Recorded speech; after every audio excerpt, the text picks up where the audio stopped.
अस्सलाम वालेकुम viewers, welcome to my channel get knowledge. My name is Yasir. तो आज मैं व्हाट्सएप के बारे में आपको एक चीज़ बताने जा रहा हूं इस वीडियो के अंदर कि आप अपने मोबाइल की कोई भी एप्लीकेशन किसी दूसरे मोबाइल में शेयर करना चाहते हैं। उसके लिए आपको शेयर इट, ज़ैपिया वगैरह का सहारा लेना पड़ता है। तो बाज़ औक़ात वो वर्जन आपस में मैच नहीं होते, जिसकी वजह से आपका डाटा एक मोबाइल से दूसरे मोबाइल में ट्रांसफ़र नहीं हो पाता। तो व्हाट्सएप की मदद, और दूसरा ये है कि शेयर इट में ये है कि एक मतलब डिस्टेंस रेंज भी है उसमें, कि डिस्टेंस आपका जो है पूरा जब तक नहीं होता वो आपकी शेयरिंग नहीं हो सकती।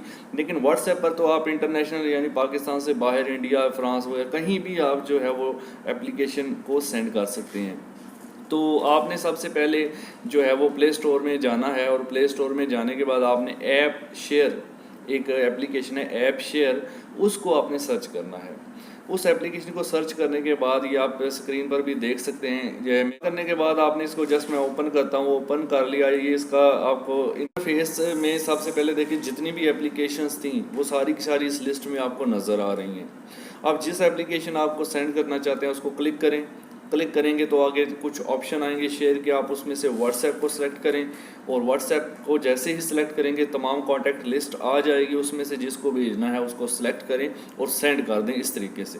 तो आपकी ये एप्लीकेशन कहीं भी आसानी से सेंड हो जाएगी एक मोबाइल से दूसरे मोबाइल में। तो अगर आज की वीडियो अच्छी लगे तो प्लीज़ लाइक ज़रूर करना, वीडियो को कमेंट करना, और चैनल पर नए हैं तो सब्सक्राइब करना नहीं भूलना। Thanks for watching.